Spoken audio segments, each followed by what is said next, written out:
안녕하십니까 영락교회 성도 여러분. 4월 18일 주일 말씀대로 365 말씀 나누도록 하겠습니다. 오늘 말씀은 열왕기상 12장부터 시작해서 14장까지의 말씀입니다. 전장까지는 솔로몬 왕국에 대한 이야기를 들으셨고 오늘부터는 르호보암 왕으로부터 시작된 이스라엘 역사에 대해서 함께 나누어 볼 수 있겠습니다. 오늘 말씀을 보시면은 르호보암으로부터 시작되어 있는 이후의 역사가 기록되어 있는데요. 이 내용을 한 가지로, 한 단어로 요약을 하자면 선택이라고 할 수가 있습니다. 크게 세 가지의 선택이 있는데요. 첫 번째는 르호보암의 선택입니다. 솔로몬 왕이 이제 자신의 자리를 내려놓고 새 왕인 르호보암 왕이 자리에 서게 됩니다. 그리고 르호보암은 아주 중요한 선택을 하게 되었죠.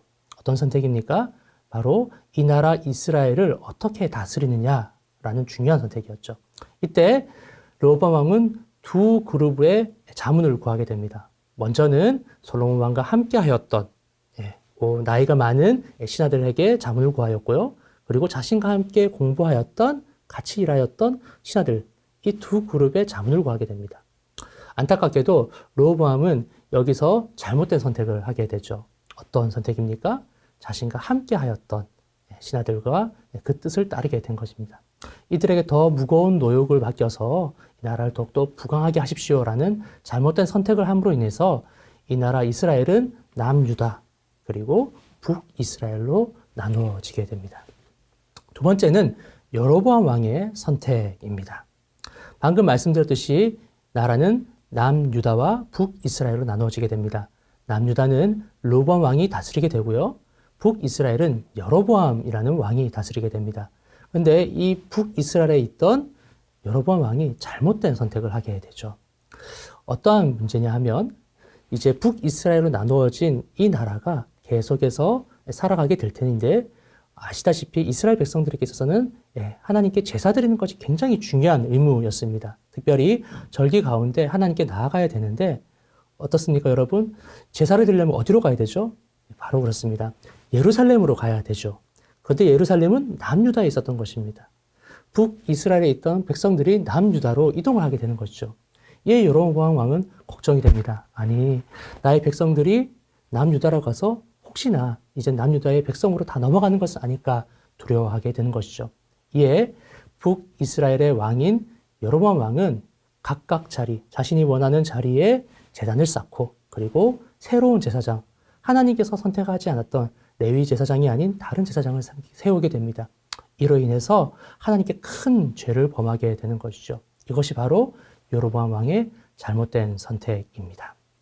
세 번째로 아직 이야기하지 않았지만 가장 중요한 선택이 남아 있습니다. 그것은 바로 하나님의 선택입니다. 여로보암 왕, 르호보암 왕, 그 잘못된 선택보다 더 중요한 것은 바로 하나님의 선택이죠. 어떤 선택입니까? 사실 이 두 나라의 나누어진 분열은 하나님께서 선택하신 것이었습니다. 그 전 왕인, 선왕인 솔로몬 왕이 잘못으로 인해서 이 나라가 두 나라로 나누어지게 되는 것이죠. 안타깝게도 르호보암 왕이나 여로보암 왕은 하나님의 선택에는 관심이 없었습니다.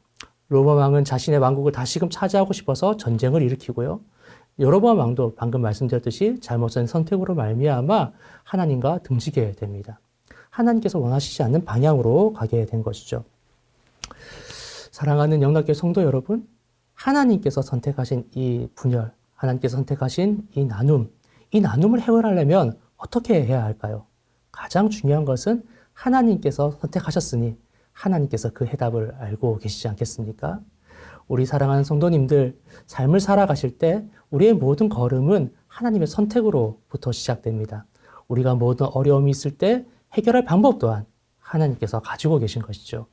우리 성도님께서 삶을 살아가실 때 먼저 하나님의 선택에 대해서 관심을 가지시고 하나님께 여쭤보시는 저와 여러분들이 되시기를 주님의 이름으로 축원합니다. 그 모든 과정 가운데서 해답을 하시고 또 참된 방향으로 인도하시는 하나님과 함께 걸어가실 수 있기를 주님의 이름으로 축원합니다.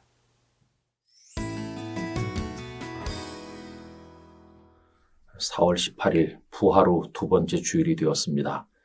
오늘 함께 읽을 말씀은 열왕기상 14장 13절입니다.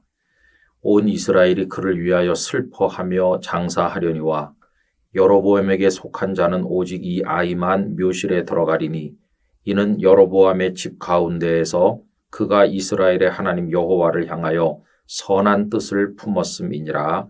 아멘. 여로보암은 북왕국 이스라엘의 첫 번째 왕입니다. 솔로몬의 악행에 대한 징벌로 하나님께서는 이스라엘을 둘러 나누시게 되었는데 여로보암에게 북왕국 이스라엘을 맡기셨습니다. 그런데 그는 왕이 된 이후에 하나님 앞에 큰 악을 저지르게 되는데 자신의 백성들이 남왕국의 예루살렘 성전에 오가는 것을 못마땅하게 생각한 나머지 단과 베델의 금송아지 우상을 만들어 세우고 예루살렘 성전에 가지 못하도록 백성들을 막았습니다. 그때부터 백성들은 금송아지 우상을 하나님처럼 섬기는 악을 자행하게 된 것입니다. 자, 그런데 그 무렵에 그의 아들 아비야가 중병을 앓게 되었습니다. 여로보암은 자기 아내를 아히야 선지자에게 보내서 아들에 대해서 묻게 했는데 이 아히야는 여로보암이 북왕국의 왕이 될 것을 예언했던 선지자였습니다.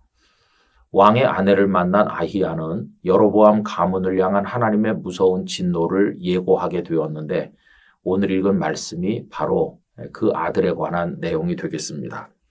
하나님께서는 여로보암의 애통에도 불구하고 아들 아비야가 죽을 것이라고 하셨습니다. 그러면서도 백성들이 슬퍼하는 가운데 장래 지내질 사람은 여로보암의 가문에서 이 아비야뿐이라고 말씀을 하셨습니다. 그러면서 그 이유는 아비야가 하나님을 향하여 선한 뜻을 품었기 때문이라고 하셨습니다. 나머지 여로보암의 모든 가족들은 비참하게 멸망하게 될 것을 하나님께서는 무섭게 예언을 하신 것입니다. 여러분, 이걸 보면 하나님께 선택되었다고 해서 나중까지 그 복이 보장된 것은 아니라는 것을 알게 됩니다. 여로보암은 왕으로 선택되었지만 결국은 그의 가문이 멸망에 이르게 되었습니다. 여러분, 참된 복은 그가 기회를 얻었을 때 어떻게 감당해 나가는가 하는데 달려 있음을 깨닫게 됩니다. 그리고 또 생각할 것은 하나님께서는 때때로 우리들에게 좋은 기회를 주신다는 것입니다. 여로보암이 왕이 되었다고 하는 것은 굉장한 기회를 얻은 거 아닙니까? 그는 그 기회를 선하게 활용해서 하나님의 영광을 위해 살았어야만 합니다. 그런데 단과 베델의 금송아지 우상을 만들고 악을 자행하다 보니까 이것이 백성들에게 큰 올무가 되었고 결국은 북왕국 이스라엘이 멸망하는 원인을 제공하게 되었을 뿐만 아니라 그의 가문도 멸망에 이르는 결과를 가져오게 된 것이었습니다. 여러분, 우리들도 많은 경우에 하나님 앞에 좋은 것을 구합니다. 재물을 구하기도 하고 어떤 자리를 구하기도 하고 건강을 구하기도 하지 않습니까? 그래서 설령 하나님께서 그걸 우리들에게 주셨다고 할지라도 얻은 것만으로, 가진 것만으로 저절로 복이 되는 것은 아닙니다. 우리는 늘 착각하지요. 얻으면, 가지면 복인 줄로 알죠? 아닙니다. 그것을 잘 누려야 복이 되는 것이고 누림으로써 그 이후에 베푸시는 하나님의 은총이 있을 때 그게 진정으로 복이 되는 것입니다. 아무리 좋은 걸 얻는다 할지라도 잘못 활용하게 되면 오히려 멸망을 가져오는 비극적인 일만 될 뿐입니다. 그래서 많은 사람들이 얻었는데 멸망하고 가졌는데 고통받는 것을 보질 않습니까? 하나님께서 우리들에게 아름답고 선한 것들을 주셨다면 여러분 그것을 잘 선용하시기 바랍니다. 하나님의 영광을 위하여 사용하시기를 바랍니다. 그렇게 할 때 하나님께서 기뻐하시고 우리에게 더 크고 놀라운 은총을 허락하여 주실 것입니다. 아버지 하나님, 저희들에게 주신 아름답고 선한 기회들, 또 저희들을 선택하여 세우신 것을 잘 활용하게 하사 하나님의 영광을 위해서 살아가게 만드셔서 저희로 하여금 진정한 하나님의 은혜를 누리게 하여 주옵소서. 예수님의 이름으로 간절히 기도드리옵나이다. 아멘.